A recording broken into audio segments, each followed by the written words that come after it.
amigas, amigos de Revolución Democrática 2.0, qué gusto me da siempre saludarles, ver que se conectan, que esta comunidad crece y crece en YouTube, en Facebook, en Twitter, en Instagram, que los comentarios van, vienen, circulan y que eso me da la impresión de que estamos participando y generando una sinergia, lo cual, bueno, pues cumple con los objetivos de estos proyectos que realiza el Partido de la Revolución Democrática para analizar, debatir, discutir y, ¿por qué no?, encontrar alguna solución a los problemas que vivimos todos los días en nuestro país. El día de hoy vamos a estar platicando sobre el Poder Judicial en México. Vaya que hemos estado escuchando bastante referente a este tema en las redes sociales, en la tele, en la radio, en los medios de comunicación impresos, de todos lados lo hemos escuchado. Por ello es que el día de hoy invitamos a dos expertos que nos van a estar acompañando en este gran primer segmento. Más adelante también tendremos más compañía para este segmento. No, me parece que ya tenemos desde este primer segmento 3 extraordinarios ponentes que me da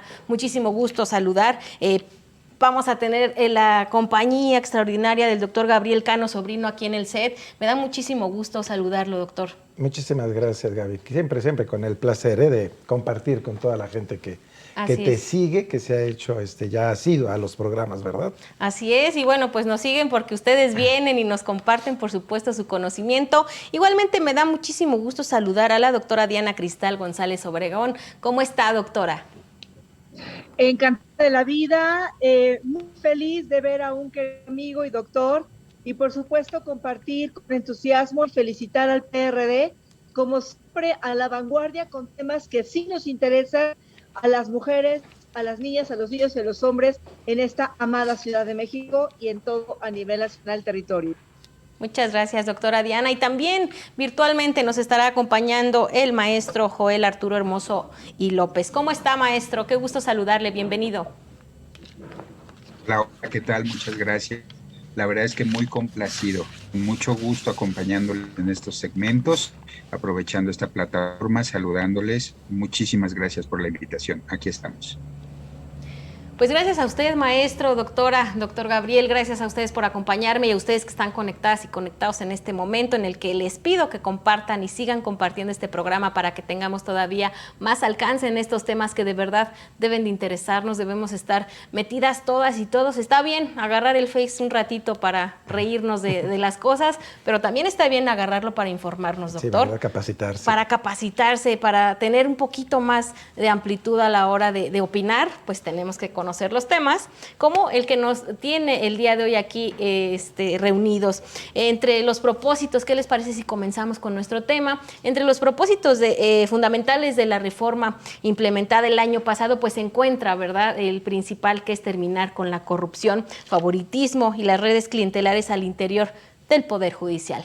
Pero yo quisiera preguntarles, y esta pregunta va para los tres, quisiera que me contestaran, a más de un año de su aprobación, ¿realmente ha tenido efecto? ¿Realmente se pudo contraatacar la corrupción? ¿Se ha mejorado incluso la impartición de justicia que tan dolida ha estado en nuestro país, que tanta queja ha tenido por parte de la ciudadanía? Con esas preguntas yo quisiera comenzar este programa. Si me lo permiten, comenzamos con la doctora Diana Cristal. Adelante. Me preocupa mucho la misoginia que observo en el Poder Judicial. Ustedes saben, querida amiga, como defensora principalmente de mujeres y niñas mexicanas, de violencia más extrema, como es feminicidio en tentativa, delitos de índole sexual, secuestros, me preocupa muchísimo que no se entiende, ¿verdad?, la perspectiva de género, no se entiende lo que tiene que ver con medidas de protección paralelas a los procesos penales, no se entiende lo que tiene que ver también que infiere en materia civil, con la protección y el interés de las niñas, niños y adolescentes. Y esto es muy grave porque se supone que dicha reforma iba a provocar positivamente cambios importantes en la selección, en la capacitación, en la conciencia, en la sensibilización también de las y los jueces del Poder Judicial, tanto el Foro Común como el Foro Federal, para poder hacer justicia. Y esto lo veo todos los días, no digo datos personales, pero precisamente hace algunos días me tocó la experiencia de ver a un juez que pues la misoginia la tenía en la frente, casi, donde no entiende lo que es medidas de protección, donde no se entiende lo que significa la participación de las víctimas, y eso es muy delicado. Me preocupa mucho porque nada más abramos los periódicos de todo lo que ha pasado, querida amiga, colegas, caballeros, y es lamentable. ¿Saben qué? Las víctimas, ellas tenemos que mendigar justicia. A eso hemos llegado. Fíjense qué triste. Mendigar justicia. Cuando no deberíamos de mendigar, tenemos derecho a exigir que se haga lo correcto. Muchas gracias, doctora Diana Cristal. Quisiera también, doctor, que nos compartiera qué resultado ha tenido esta reforma judicial. ¿Sí ha hecho efecto? ¿Tenemos mejor impartición de justicia? Voy a partir del origen. Hemos estado atravesando nosotros una pandemia que golpeó a todos. A todos por igual nos golpeó. El Poder Judicial local y federal fueron también trastocados en su funcionamiento. Nosotros tuvimos que cerrar los locales y restringir el acceso. Nosotros, en la materia de familia, en el edificio Clementina Gil del Ester, tenemos un mes que estamos abriendo diario el servicio al público. Y por parte del Poder Judicial de la Federación, que es la materia, ellos tienen 20 días que están dando servicio normal. Entonces, va a ser muy difícil que nosotros a estas alturas pudiéramos medir cómo ha sido el impacto de una reforma que realmente no resentimos. En lo que yo veo, la reforma no se vio, no se palpó, porque estábamos atendiendo otra cosa tal vez, que era más prioritario. Tuvimos juzgados cerrados por completo por pandemia, ¿eh? Nosotros tuvimos personal trabajando a medio gas, con medio personal de un juzgado. Entonces, el problema es que no tenemos ahorita una medición para hacer una comparativa entre lo que existía antes y lo que hay después de la reforma. No lo puedo yo percibir, ¿no? Es muy complicado. Definitivamente, yo creo que la situación de la pandemia nos agarró mal parados en todo, digo, en la salud, en la educación y por supuesto la impartición de justicia no se quedó atrás, ¿verdad? Porque, digo, sí hubo una pandemia, pero no dejaron de haber situaciones de violencia intrafamiliar. No hubo más. Hubo más. Entonces, yo quisiera que analizáramos justo ese sentido de, pues, cómo nos agarró parados en este sentido de la impartición de justicia, porque efectivamente los niveles de violencia intrafamiliar aumentaron, la delincuencia también, pero entonces, paz. Pues no hay juzgados, no hay impartición de justicia, ¿no? Sí, y entonces yo quisiera, maestro, que también usted nos comentara ya en la virtualidad, pues que qué función tuvo entonces esta reforma. Pasó desapercibida por un momento por la pandemia. ¿Usted qué nos puede comentar? Gracias. Miren, antes de dar respuesta puntual a esta interrogante, me gustaría recordar que el Poder Judicial es producto de la división de poderes. Nuestro sistema federalista en su momento previó que el constituyente es una creación como una forma de balance entre el ejecutivo, legislativo y judicial. Hablar, por tanto, de la Suprema Corte de Justicia de la Nación, nuestro más alto tribunal, es también hablar del poder que cuenta con las atribuciones para impartir justicia y mantener el equilibrio entre los demás poderes. De ahí, claro, por supuesto, la importancia de que la reforma judicial contemple un fortalecimiento de las diversas áreas de nuestro máximo tribunal. Desde luego, este fortalecimiento debe ser tanto en lo jurídico como en lo administrativo y, por supuesto, en el tema de recursos económicos. Tenemos la escuela judicial, exámenes de oposición, convocatorias, en fin, herramientas que en su conjunto, en mi opinión, sí han permitido mejorar la impartición de justicia. Esta es la encomienda más importante y más loable de la Suprema Corte de Justicia de la Nación. Quizá en algunos aspectos nos ha quedado a deber. Tiene razón la doctora cuando nos habla al respecto de pues el equilibrio entre el personal, hombre, mujer, y algunos otros temas que, como todo en la vida, es perfectible.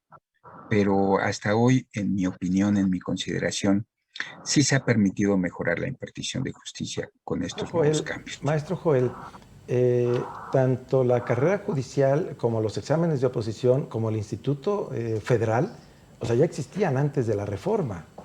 estos tres bloques que mencionamos no son producto de la reforma. O sea, nosotros tuvimos ahí en Bucareli el instituto y los exámenes de oposición han sido, no sé, yo creo que desde hace unos 20, 25 años, tal vez más, o han venido internamente con su juego. Perdón, pero era complementando un poquito la idea del maestro, ¿eh?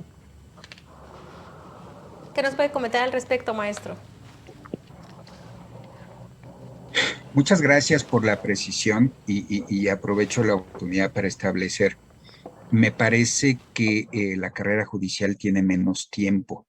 Yo considero que esta área ha logrado cambios. Considero, reitero, que sí son importantes la intervención de la escuela judicial, la carrera judicial. Nos queda de ver, ok, estoy de acuerdo, tenemos algunas exigencias novedosas, pero también es cierto lo que usted comentaba, tenemos muy poco tiempo de retomar actividades. De hecho, tenemos de 2 a 3 semanas que recién regresamos a tiempo completo en los juzgados, y no nada más en los federales, también en los locales. Muchas gracias, maestro. Y bueno, yo quisiera preguntarle también a los tres, no, como bien dicen, no ha habido el espacio para poder establecer una evaluación justa, por así decirlo, ¿no? Decir, bueno, ya transcurrió cierto tiempo, ya podemos evaluar, pero ¿terminado esas redes clientelares? Yo quisiera preguntar, usted que nos comentaba, doctor, que no ha habido tiempo, pero ¿qué onda con las redes clientelares? ¿Sí se terminaron? ¿No? ¿Sí sirvió aunque sea para eso? No lo percibo yo. Yo durante muchos años tuve un respeto irrestricto para el Poder Judicial de la Federación. Yo tenía la creencia, la percepción de que había un agente de probidad. Estábamos nosotros dispuestos a acatar lo que resolviera hoy, en aquel entonces, la Suprema Corte de Justicia en las instancias judiciales, como máximo tribunal, dice bien el maestro Joel. De repente se vino para abajo, como que se volvió común y corriente, o sea, se volvió un juzgado más. Entonces, no se ha podido rescatar, ¿eh? Ellos mismos no han levantado la cabeza para volver a un nivel que anteriormente tenían. No sé si mis compañeros perciben esto mismo, ¿no? Doctora Diana. Miren, a mí me preocupa lo siguiente, ahorita que escuchaba a mis compañeros. Yo veo con tristeza y les confieso, es la primera vez en mi vida, y lo digo aunque le duela a quien le duela, que me siento como mexicana, huérfana de país. Me siento huérfana, me siento desprotegida como muchos mexicanos, porque no creo que cada poder esté haciendo lo que le toque. Es realmente, no voy a decir groserías, pero realmente creo que México ahorita está huérfano de todas las instituciones. Eso es lamentable. En el caso del Poder Judicial, veo un Poder Judicial en lo general concentrado en que no los corran, en que no les den periodicazos, en que no les bajen el sueldo, en que no les inventen cosas políticamente en el SAT, en donde quieran. Y también veo un poder judicial coaccionado para poder atender temas políticos más que jurídicos. Y cuando eso sucede, es algo terrible, porque entonces no estamos enfrentándonos ni debatiendo los seres terrenales, ¿no? Como yo en mi caso, como asesora jurídica privada de víctimas, no nos enfrentamos nada más a un muro de contención a través de las leyes, sino que también tenemos que ponernos a descubrir cuál es el interés político de tal o cual juez. Por supuesto que no hablo de todos, conozco perfectamente bien jueces, y lo voy a decir, como el juez Ricardo Ojeda, como el juez Carlos Morales, como otros jueces también, hoy, incluso el día de hoy en una audiencia en la Ciudad de México, un extraordinario juez de la Ciudad de México el día de ayer también, pero la gran mayoría de los otros jueces, ¿saben cómo los veo? Hablo de mi rancho en materia penal, o sea, de lo que vemos en nuestro litigio. Jueces cansados, jueces intolerantes, jueces cargados de audiencias una tras otra, jueces que nos preguntan de cuánto tiempo vamos a requerir para las... No que hiciste lo de víctimas, no es que tire a mis víctimas, pero es que realmente en temas tan vulnerables como mujeres tiradas, violentadas, vean los periódicos nada más y no pasa nada. No se entiende perspectiva de género, de verdad. Se habla de igualdad, pero no de perspectiva. Estamos teniendo jueces que se les pide que resuelvan por periodicazos y no por justicia en los tribunales. Entonces, eso es muy triste, porque entonces, cuando salimos de las audiencias, nos preguntamos los abogados y las abogadas, entonces, ¿contra qué luchamos, no? Entonces, ¿contra qué nos unimos? De verdad, y yo hablo como mujer litigante, Hay jueces que se ofenden cuando alzamos la voz y aunque utilizamos herramientas jurídicas, se ofenden porque ven a mujeres como yo, como leonas, valientes defendiendo a las víctimas, ¿me explico? Entonces realmente no veo un mensaje como en antaño, como mi padre que es abogado viejito, y como decía el doctor, en aquella época, donde había un respeto, decía señoría, esto es lo que va a hacer, ellos no se van a vender. No estoy acusando a nadie en particular, pero la verdad es lamentable lo que se está viendo ahorita. Muchas gracias, Muy doctora triste. Diana Cristal. Y bueno, pues otro de los principales objetivos que tuvo esta reforma judicial de 2021 fue justamente Suprema Corte de Justicia de la Nación como un tribunal constitucional, generar una auténtica carrera judicial, la implementación del Instituto de la Defensoría y la implementación también de otros temas ahí. Pero yo quisiera también preguntarles en ese mismo sentido, que va un poquito encaminada a lo anterior. ¿También tenemos ya un tiempo suficiente para poder medir sus resultados, para poder medir esta parte de la reforma, doctor? Yo creo que en ese sentido el resultado es un poco diferente. Empieza a permear esa preparación, empieza a permear esta capacitación que ha habido. Yo creo que se empiezan a hacer las cosas de diferente manera. Igual, cada quien está hablando desde su particular punto de vista. Nosotros no podemos conocer lo que está pasando en Chiapas, en Campeche, Baja California, Tlaxcala, hay veces ni el Estado de México. O sea, somos localistas porque no tenemos oportunidad y oímos, gracias a las redes que nosotros tenemos con los compañeros, y dicen, viajé y me trataron así, viajé y me trataron así. Bueno, nosotros repetimos esos comentarios, algo se empieza a ver, se está trabajando en ese sentido. Maestro, ¿usted qué nos puede comentar al respecto? Gracias, gracias. Quisiera yo retomar un poquito esto que me parece importante, y no nos lleva ni un minuto. Recordar que el juicio de amparo como medio de control constitucional es sin duda, desde su creación, el arma más poderosa para obtener justicia. Justicia para la protección de los derechos de los habitantes de nuestra hermosa República Mexicana. De ahí que, por supuesto, cobran importancia los esfuerzos para seguir mejorando y, en su caso, erradicar los cotos de poder. Coincido con el maestro Gabriel, cada vez más tenemos mejores tribunales especializados incluso, lo que permite una optimización de recursos humanos, financieros, materiales, pero lo más importante, ello redunda en justicia para el gobernado. Mi percepción es que sí se ha mejorado la impartición de justicia. Por supuesto, no es todo lo deseable que quisiéramos. Tenemos temas pendientes, la equidad de género, como lo reitera la doctora. Sin embargo, siempre que hablamos de numeralia y estadística, me parece que debemos tener cuidado de no caer en triunfalismos, pero tampoco en pesimismos. En este orden de ideas, lo que puedo comentar es que sí se ha trabajado y se está trabajando en el cumplimiento de los objetivos de la reforma judicial. Aunque, como todo trabajo, es perfectible. Hay que tomar en cuenta que se tienen que vencer resistencias que no permiten fácilmente romper esas estáticas y que, por supuesto, vienen a retrasar el cumplimiento de estos objetivos. Muchas gracias, maestro. Y doctora Diana Cristal, si nos puede ayudar también con su participación para cerrar este primer segmento ya. Si está con nosotras y nosotros por ahí, doctora Diana. Con mucho gusto, preciosa, y les pido una disculpa que tuve que apagar la cámara, pero me dicen que es mejor la internet por donde estoy ahorita si apagó la cámara. Me disculpo con mucho gusto. Fíjense que yo considero que, aunque se hacen esfuerzos importantes, por supuesto, me parece que hace mucha falta la sensibilización, no solamente en esta reforma, sino de la actuación de todos y cada uno de las y los juzgadores. ¿Por qué lo digo? Porque todos los días en materia civil, en materia familiar, en el foro federal, en materia penal, que es donde litigo aún con esta oralidad, jueces, víctimas, también imputados, cuando ha sido defensa, que lo que buscan es una cara humana, me explico, una cara no robotizada, sino una cara de la justicia humanizada, un rostro que pueda entender sin tecnicismos a cada una de las partes y pueda resolver. Sí quiero resaltar que en materia penal ha habido esfuerzos, pero realmente pues no hemos avanzado ni siquiera la expectativa que se tenía por ahí de 2016, donde ya se contaba a nivel nacional con la aplicación del sistema penal acusatorio, hablando de la índole penal.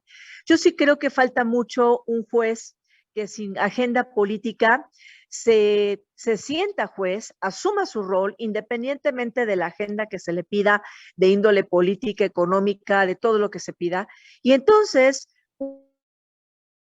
asumir una función como se le exige, como garante de los derechos humanos.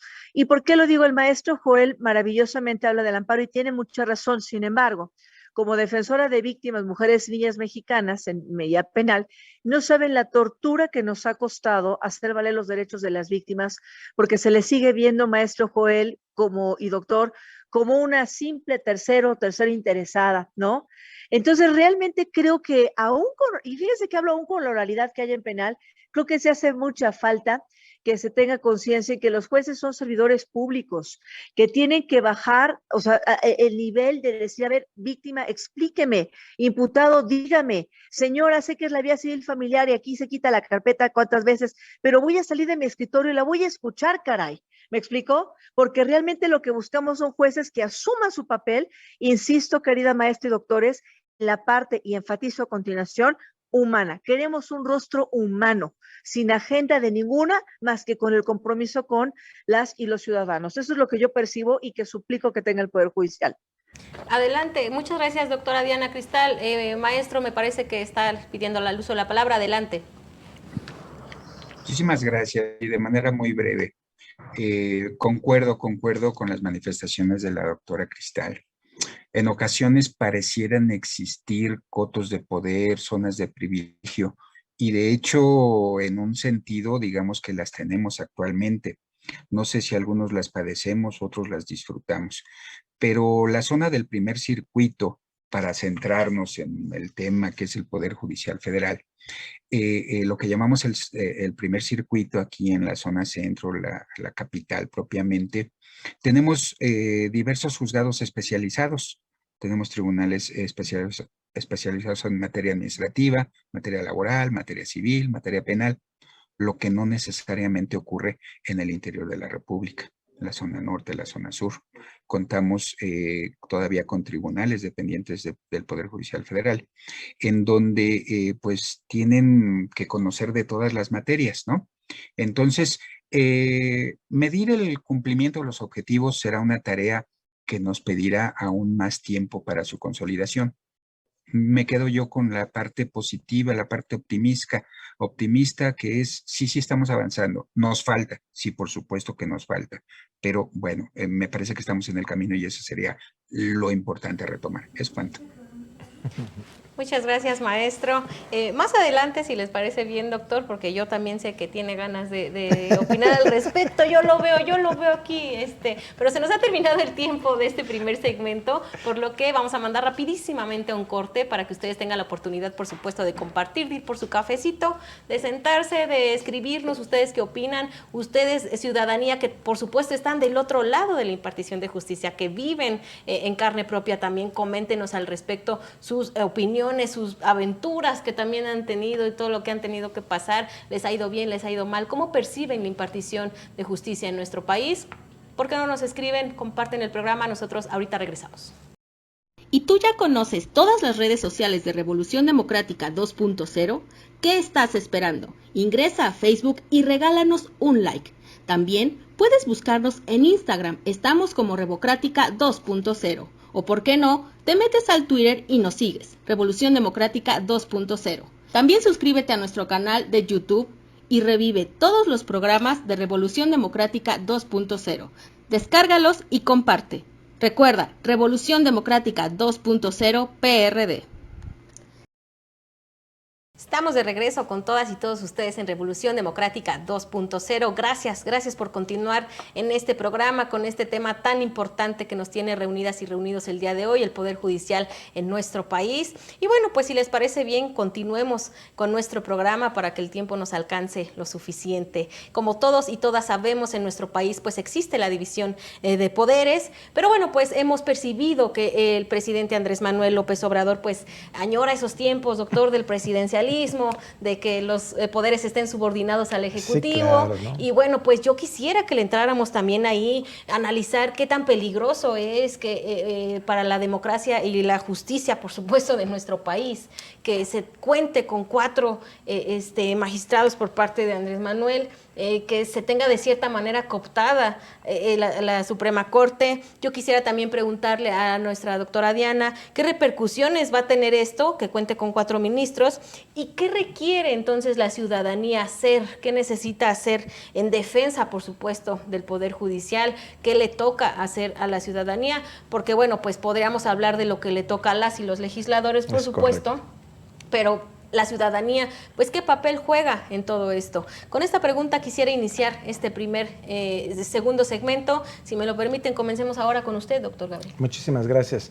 Gaby, el problema es esta situación que ya se está señalando, la división de poderes es un equilibrio. Entonces, en el momento en el que nosotros estamos rompiendo este equilibrio, estamos pasando pelotitas de una balanza a la otra, entonces se desequilibra. ¿Qué pasa con la democracia? Desaparece la democracia. O sea, no hay esa base en la cual estamos nosotros trabajando conjuntamente en beneficio común y todos estamos cumpliendo una función específica. Porque cuando nosotros vamos del brazo de otro poder, entonces vamos a estar cojos, vamos a romper, repito, ese equilibrio y no hay democracia, definitivamente. La ciudadanía tiene que percepcionar esto, tiene en sus manos la oportunidad de ser quien decida, pero hay que ponerse también esa obligación a cuestas. Cada quien tiene que, bueno, para eso son estos programas, vaya, para que la gente sepa qué tiene que hacer y tomar sus decisiones conscientemente. Hay que ver en dónde impacta. Cada quien tiene que tomar sus decisiones y qué bueno que haya esta comunicación en donde pues algunas gentes plasmamos conocimiento o lo que nosotros tenemos como conocimiento y que vayan normándose sus criterios estas personas. No hay democracia si hay amiguismos, compadrazgos, nos vamos del brazo, se rompe, caray. Así es. Y justo lo que comenta el doctor por ello es que estos programas, por supuesto, tienen ese objetivo, que la ciudadanía conozca los temas, porque yo estoy segura que cuando pasan en las redes sociales, pues leen el encabezado de alguna nota, ¿no?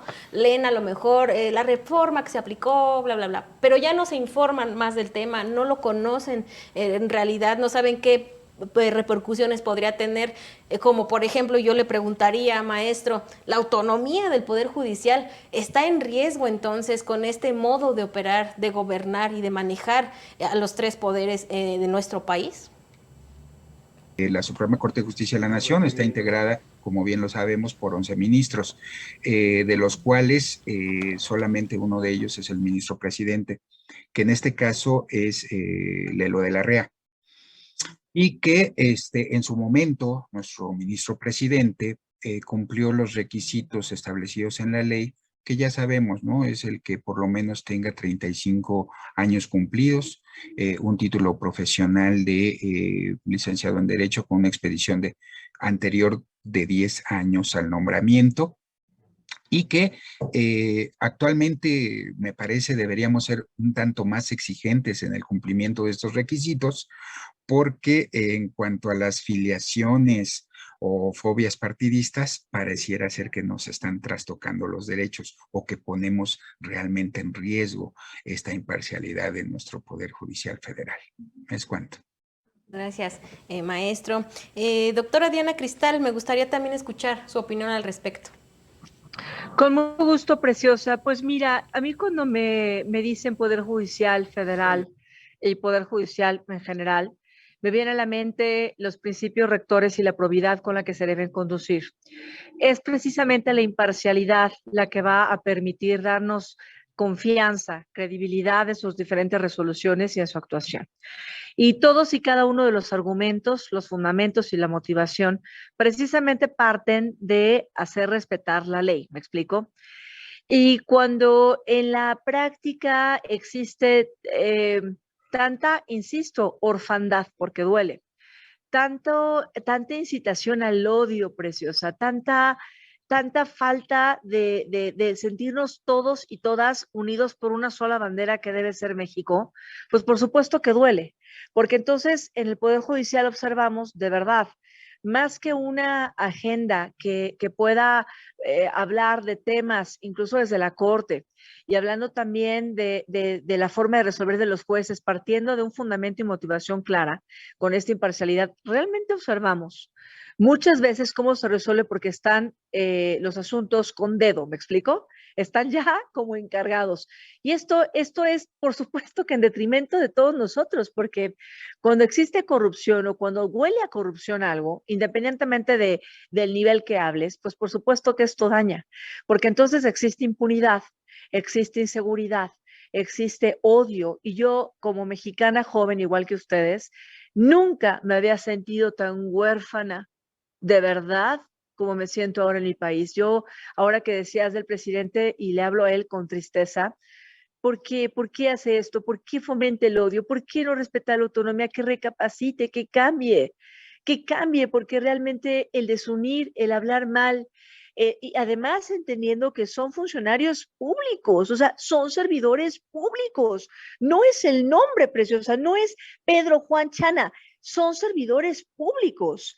Entonces tienen que asumir esa responsabilidad, esa calidad humana y defender con sus valores, con los principios que rigen al Poder Judicial, todas sus resoluciones, pero también si se sienten coaccionados, ¿no? Si se sienten señalados, pues entonces hay una coacción en la que cada quien hace lo que puede para salvar su pellejo, ¿me explico? Entonces, ahora que te escuchaba, yo saldría con esto diciéndote, yo como mexicana nunca me había sentido tan triste siendo que amo mi país, de decir, qué triste que me siento huérfana, qué triste que escucho comentarios de funcionarios, digo, qué tristeza, que el que alguna vez se jactaba de llegar a un puesto por decir su preparación, su experiencia, caray, ahora es por una preferencia política. Y eso, México, eso es reprobable, eso no puede pasar. Y que, de la pregunta que decías, ¿qué hacer? Pues con redes sociales, la sociedad no puede ser indiferente, pues a tuitear, a poner el LinkedIn, obviamente no con cosas que inciten al odio,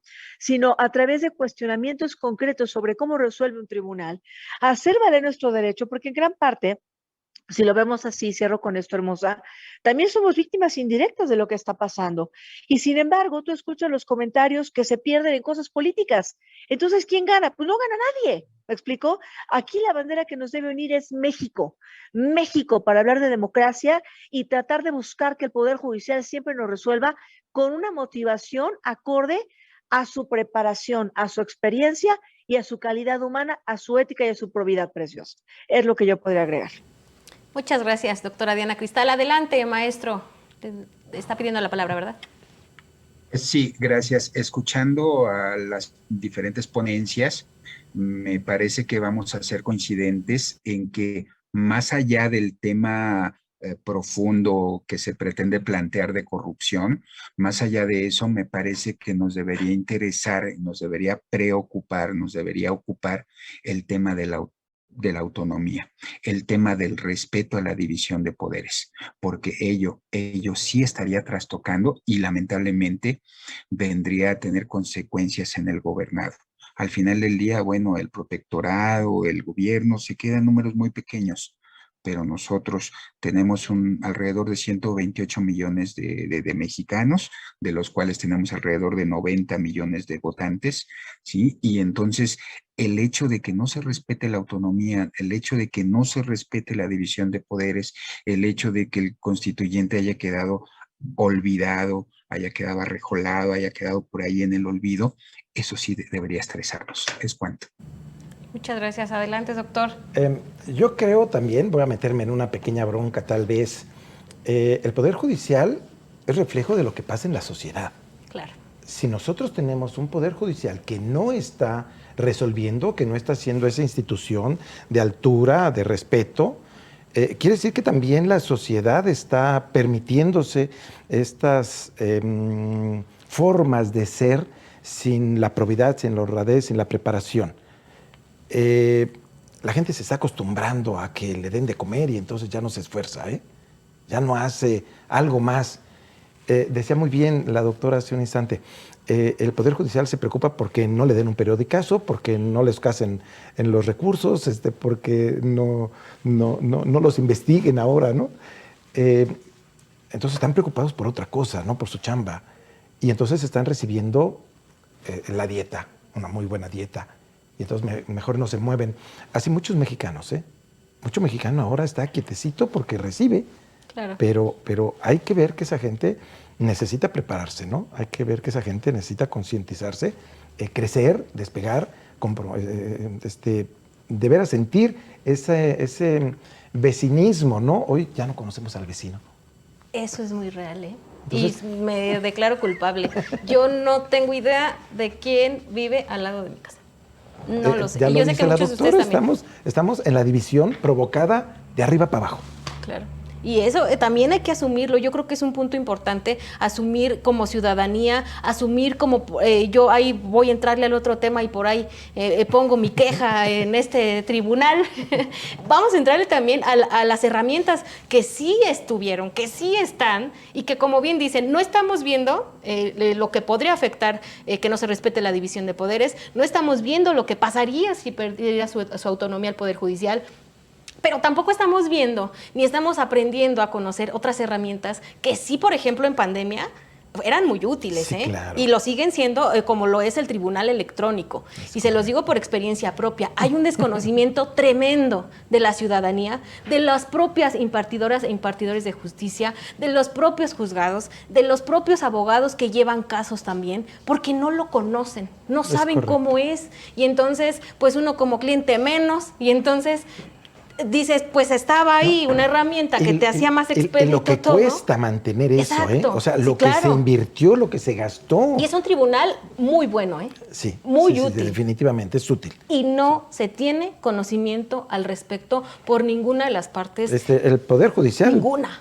Tache en esto también, federal. Tache. Porque guarache. no se cacaraqueó ese huevo que, discúlpenme, a mi gusto era muy útil. No, pero también tiene demasiadas adolescencias. Así es. No sé, cada uno de ustedes tenga experiencia.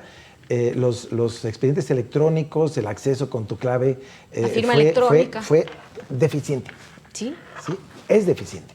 ¿Qué nos pueden comentar allá, doctora Diana Cristal?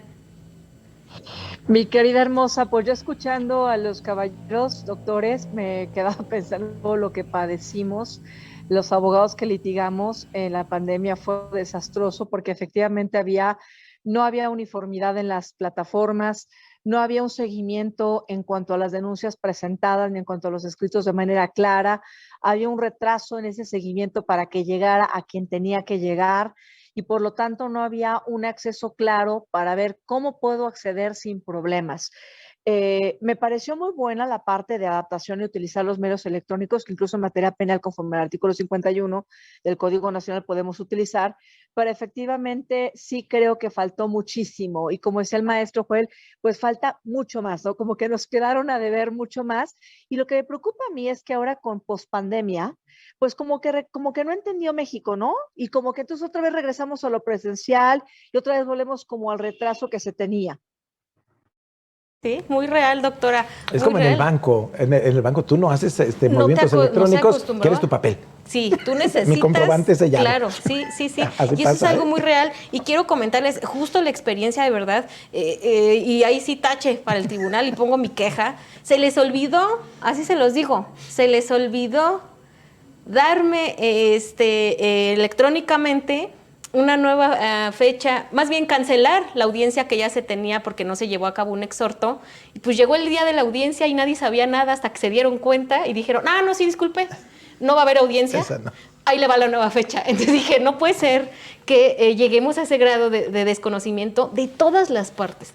Del mismo tribunal electrónico, yo fui corriendo al juzgado porque como dice uno, te da más certeza a lo físico ir a tener a alguien a quien reclamarle. No sabían decirme, no tenían idea. Hagan de cuenta que les estaba hablando en chino, maestro Joel. Yo quisiera que también usted nos comente su experiencia. A lo mejor dígame que es buena con el tribunal electrónico. A mí se me hace, ojo, una herramienta extraordinaria si se le diera el seguimiento, el El pulimiento, uso, el uso, y la el preparación. uso adecuado, la capacitación y la difusión adecuada. Ahorita estamos viendo cómo funciona esto con el equipo, ¿no? Aquí tenemos un gran equipo. Rapidísimo, estamos juntos y andamos bien lejos y estamos platicando. todos. Entonces, Sí, claro. es buena la tecnología, pero no se le ha dado el uso adecuado, ni la difusión, ni la capacitación a nadie.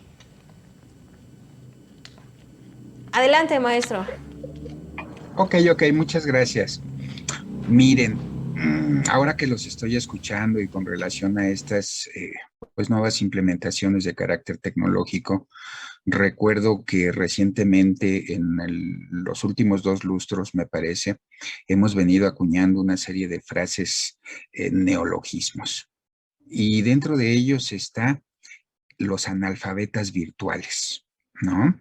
Entonces resulta que sí, podemos tener teléfonos inteligentes, pero más inteligentes incluso que los usuarios. Tribunal electrónico y juicio en línea, a mi juicio, son excelentes herramientas, por supuesto, perfectibles.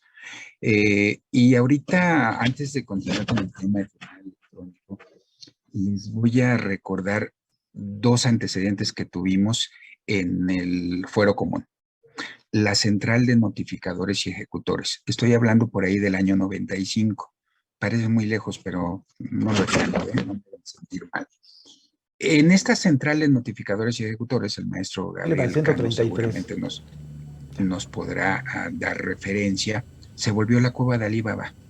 El trámite es complejo, tenía por ahí algunas situaciones que se prestaban a todo este tema de corrupción y demás, situaciones que han sido superadas. También por ahí del 93, 95, el caso del tribunal, del presidente del Tribunal Superior de Justicia, Abraham Poluscanga, Insurgente Sur número 300, el despacho, el asesinato y demás.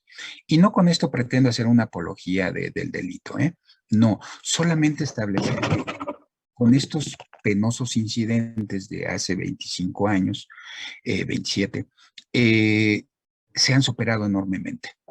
Reitero, en los últimos 5 años tenemos el acceso a la firma Firel, a esta clave que, si bien es cierto, no es del todo exitosa, que si bien es cierto, no es al 100% eficiente en su operatividad, sin embargo, ha sido tomada incluso para otros tribunales locales.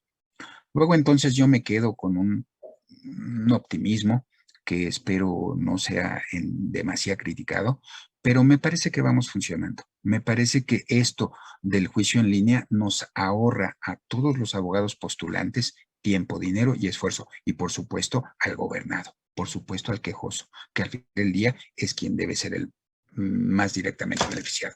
¿Les cuento?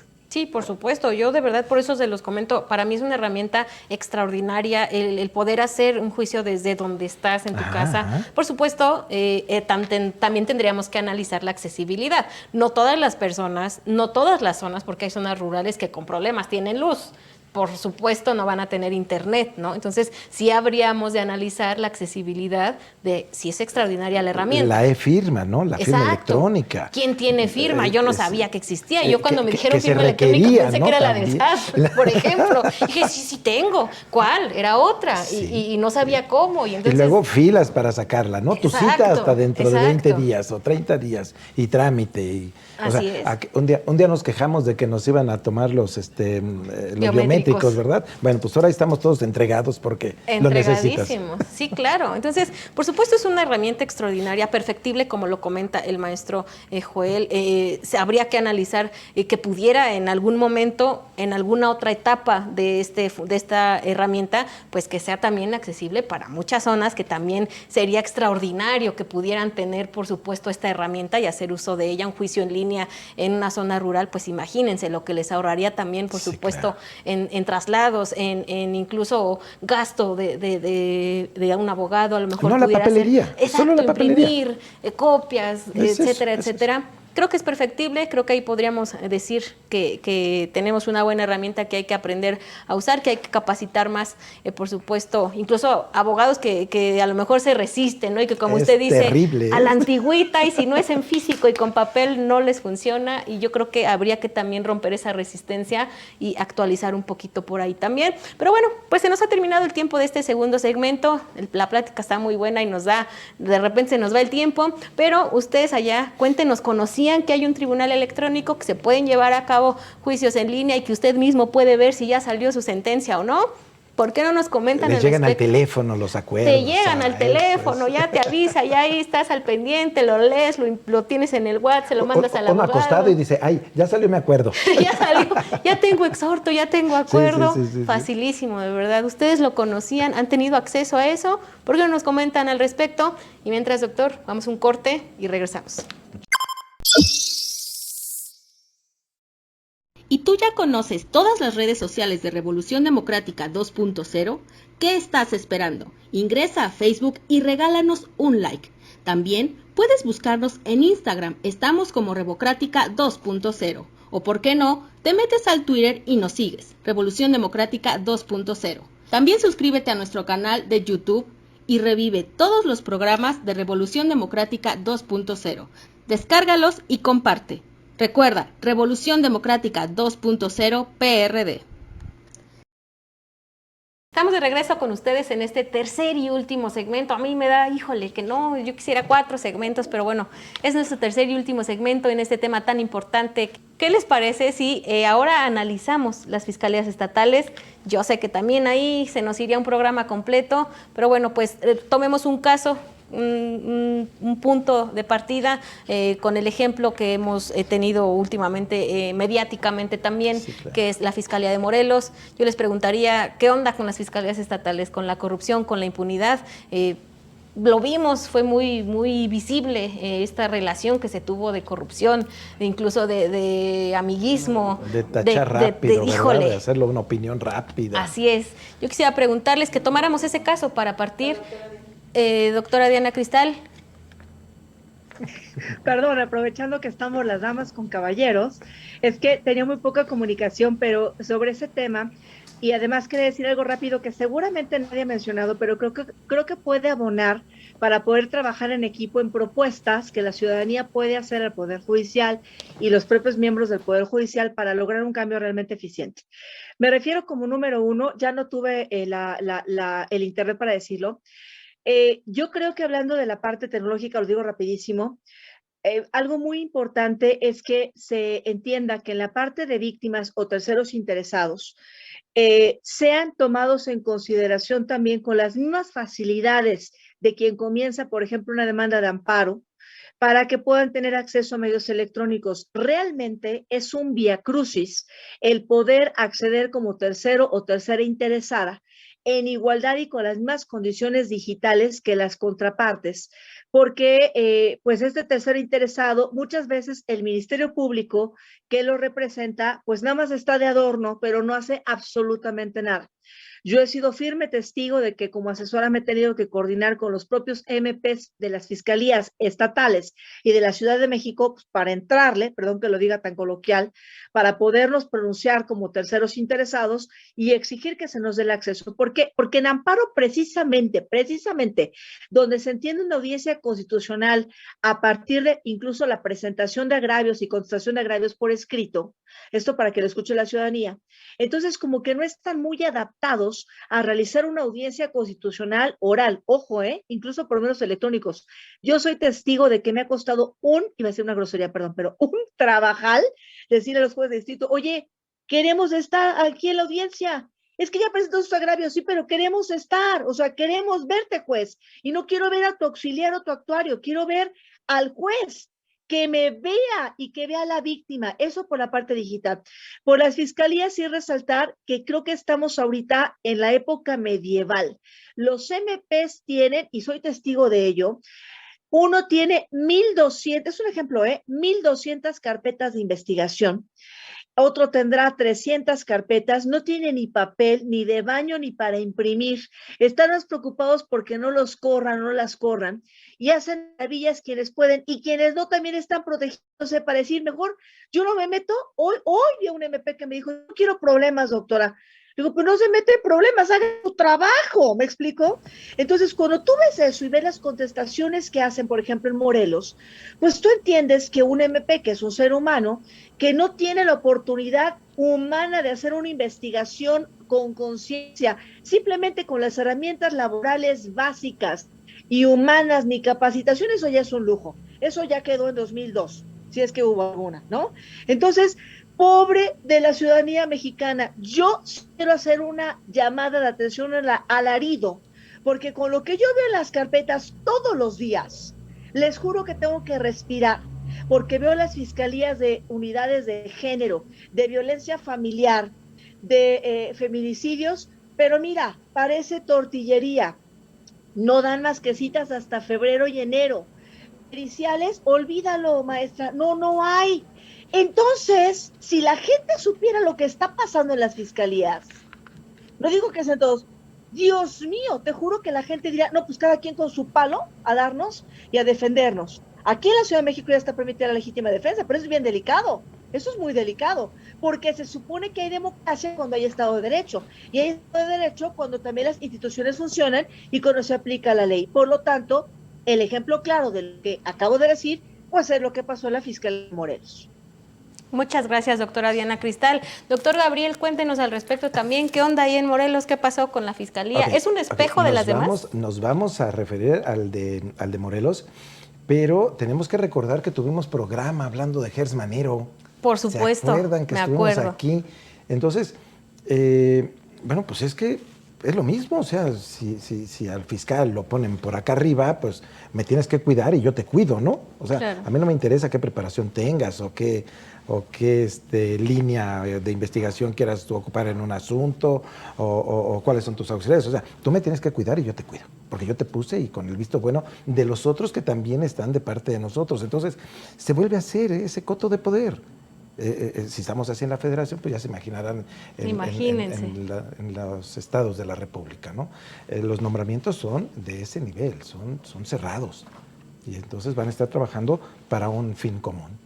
Y yo quisiera que le entráramos, por supuesto, a analizar si es el mismo actuar y el mismo procedimiento. Digo, este caso se hizo mediático y pudimos observar, por ejemplo, pues la cuestión de la necropsia de esta chica, Ariadna Fernanda, que bueno, pues todos conocemos el caso.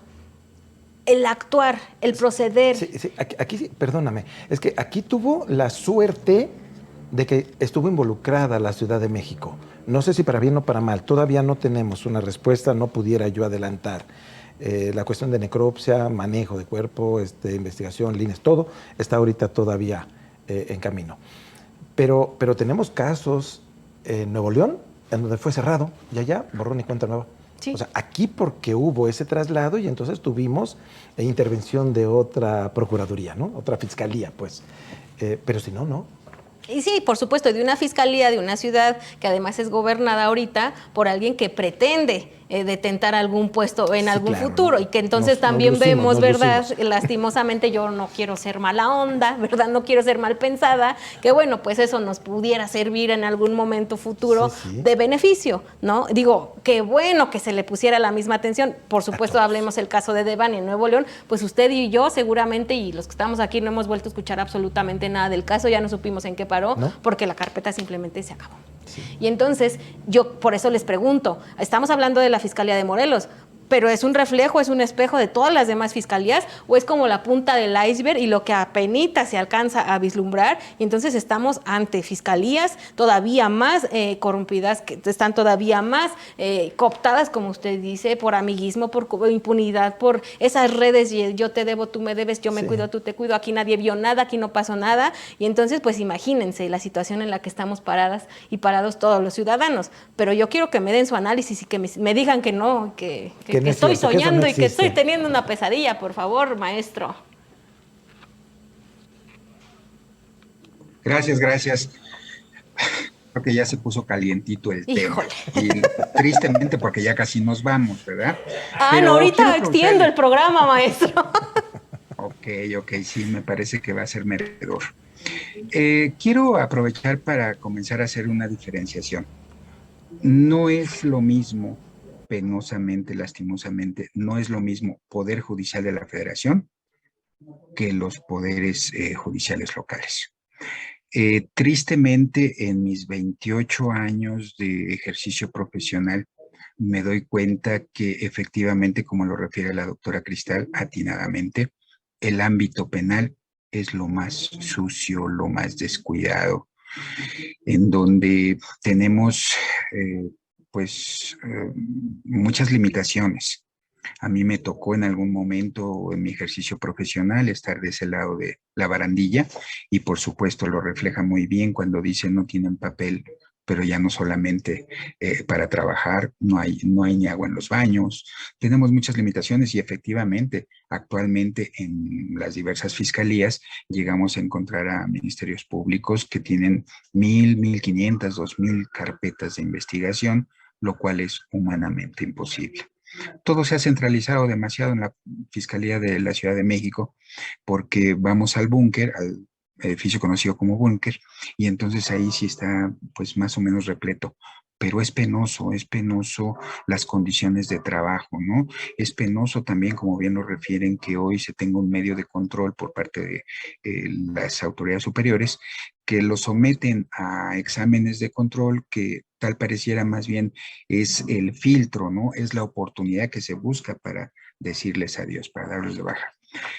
No con esto estoy defendiendo o estoy volviéndome cómplice de los malos manejos. No, por el contrario, los estamos señalando. En contraposición a esta cuestión de carácter penal, tenemos la supremacía, ¿no? Tenemos el Poder Judicial Federal. Que baste llegar, vaya, es un tema que de inmediato cuando llegamos a las instalaciones, hay una distancia abismal entre instalaciones, ¿no? Llegamos a las agencias del Ministerio Público, hay personas ahí indigentes o pareciera que están ahí viviendo por los aromas que desprenden, pero esto va más allá de estas condiciones físicas, ¿no? Por supuesto es una cuestión de fondo, por supuesto es una cuestión que en la reforma del sistema procesal penal, el anterior, el inquisitorio y ahora el sistema oral, pues todavía tenemos algunas reticencias, todavía tenemos algunas resistencias, todavía llegamos a las audiencias y por cierto, hay una gran diferencia en el fuero común, hablando del fuero común, en los jueces penales de oralidad y los jueces de oralidad en materia civil o materia familiar. Si ustedes ven, tal pareciera que están de malas, tal pareciera que son en la época de la Inquisición, que nos recorren los horarios, que nos recortan, que de repente tienen ya tan aprendido por ser especializados, que no se les entiende lo que están diciendo. Hace falta mucha empatía, hace falta mucho trabajo, sí, pero reitero, distinto el Poder Judicial Federal del fuero estatal o local. Muchas gracias. Les agradezco mucho a los tres. De verdad que es un tema que yo les digo y se los anticipé desde el primer segmento. De verdad nos va metiendo por caminos distintos. Hablar de una reforma judicial, usted nos lo comentaba en un inicio, pues de qué parte vamos a hablar, sí, claro, porque es un tema bastante amplio, es hablar del todo.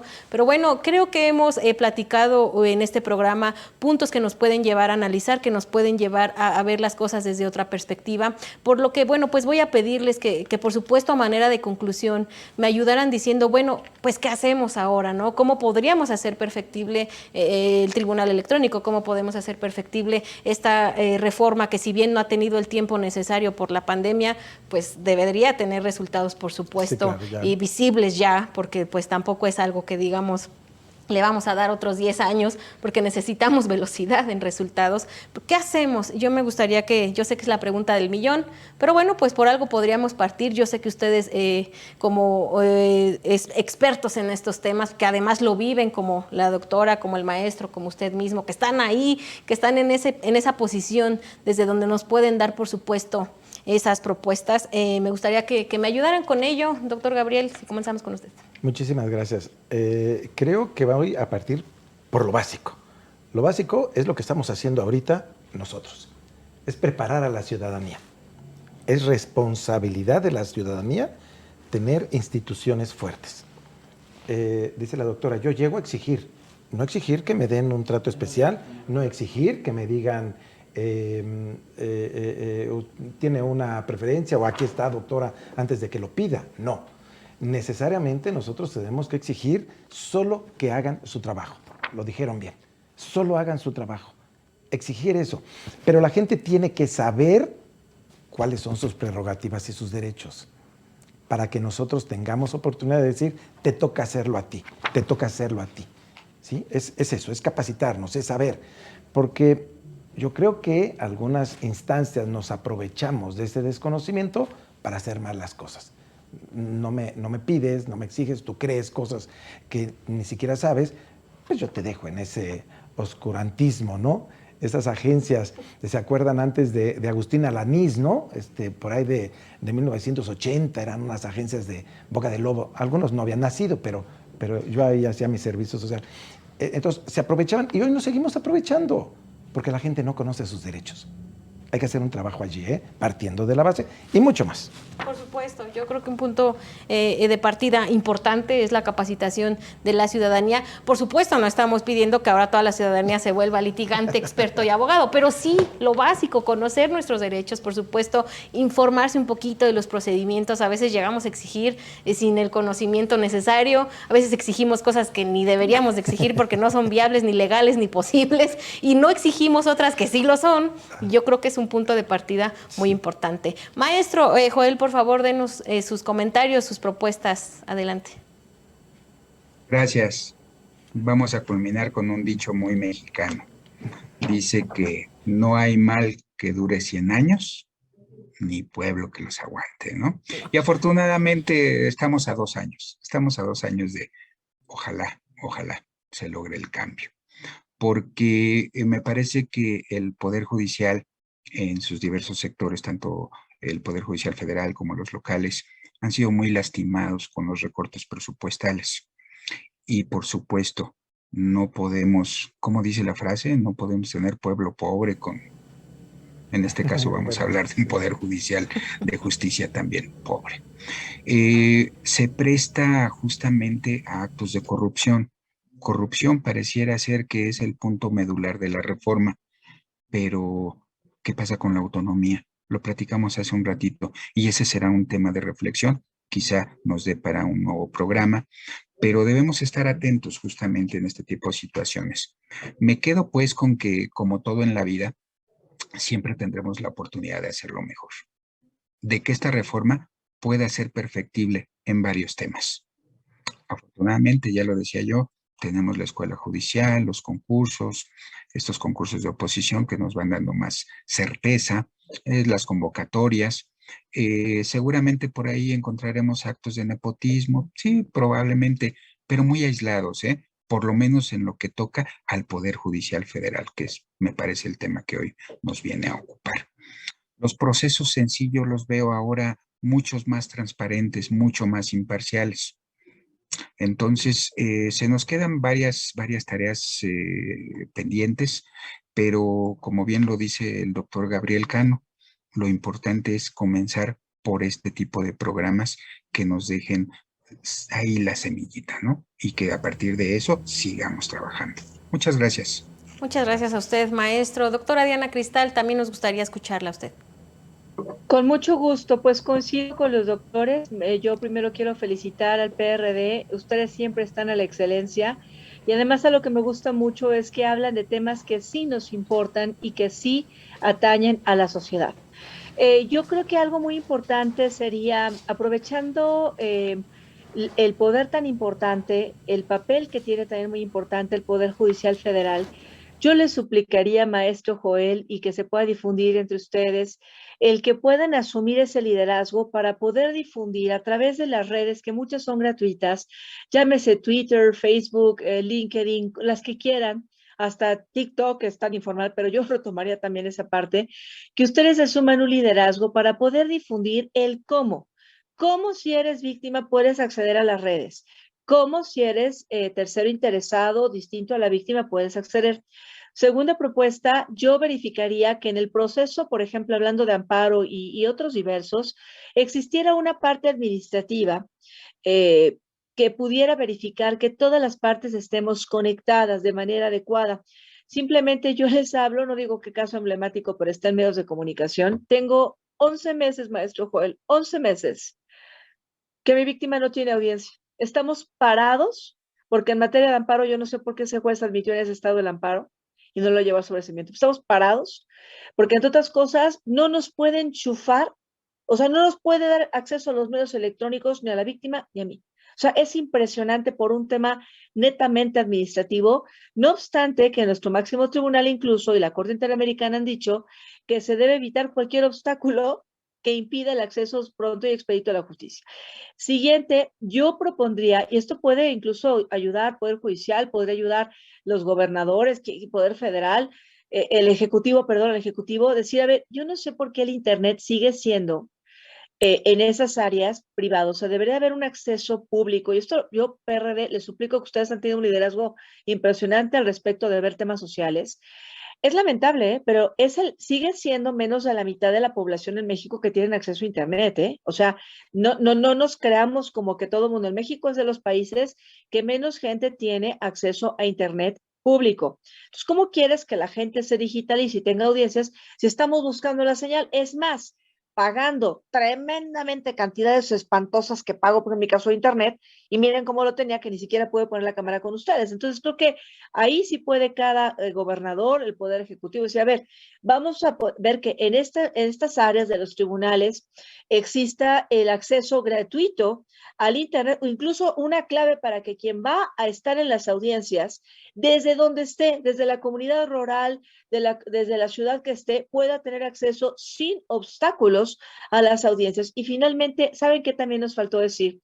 Humildemente lo comparto, que no hay protección de datos personales eficaz, no hay protección de datos. Las audiencias es muy difícil y por eso se dilata el tiempo que nos dan a las audiencias para ejercer los recursos y demás, porque no hay una forma armonizada ni congruente sobre cómo proteger los datos personales de todos, o sea, víctimas, imputados, jueces, abogados, porque pues no sabemos si la persona conforme al 106, por ejemplo, el procedimiento penal dice, yo no quiero que sea mi rostro, pero sí quiero que escuche mi voz, y por eso andan todas las audiencias circulando, ¿no? Para diversos medios, hasta en los periódicos. Entonces, yo sí propondría ese tema también, que se retome en el Poder Judicial, que ese liderazgo que tiene el Poder Judicial Federal lo retomen para en pláticas, conversatorios.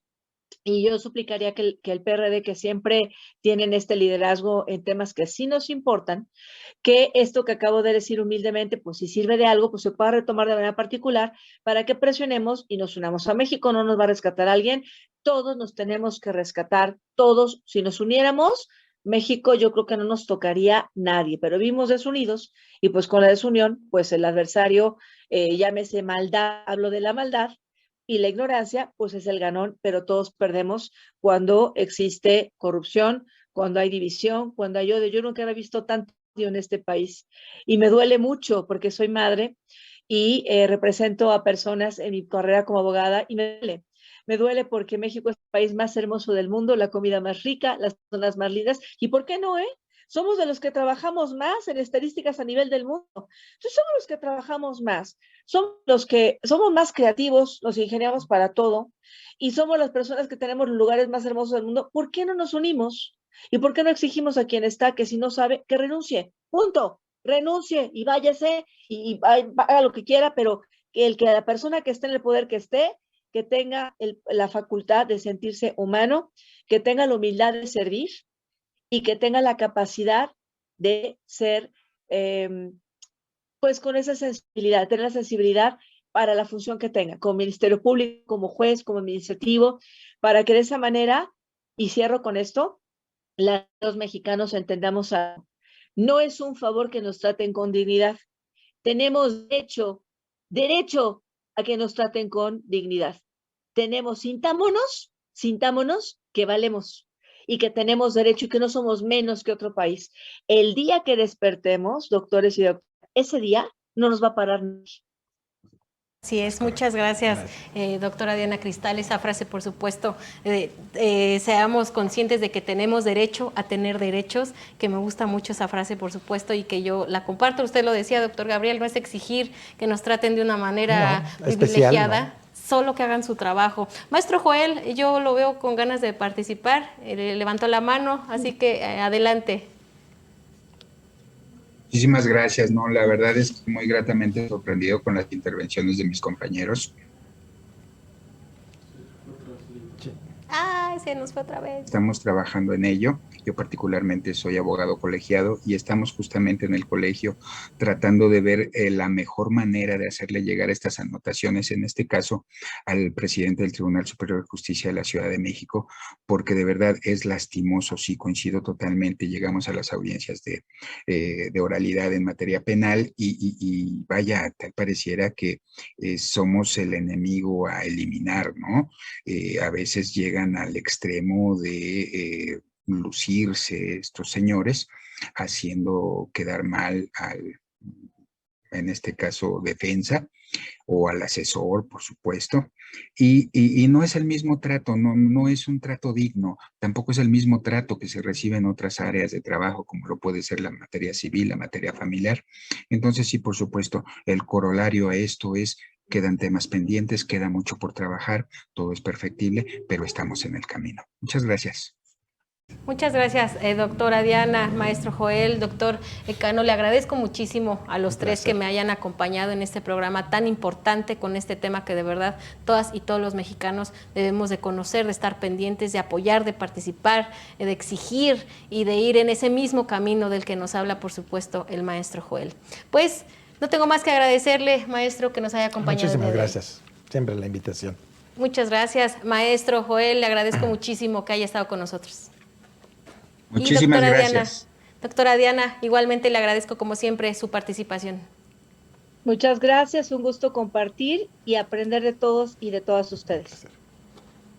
Un placer para mí, como siempre lo digo, de verdad. Yo soy muy afortunada de compartir con todas y con todos los que nos acompañan en nuestros programas, porque soy como la alumna de la primera fila. Estoy aquí aprendiendo, siempre soy privilegiada con ello y, por supuesto, privilegiada de poder compartir con ustedes estos espacios. Gracias por compartir, por comentar y por permanecer en línea. Nos vemos en el próximo programa de Revolución Democrática 2.0. Yo soy Gabriela Juárez. Como siempre, un placer.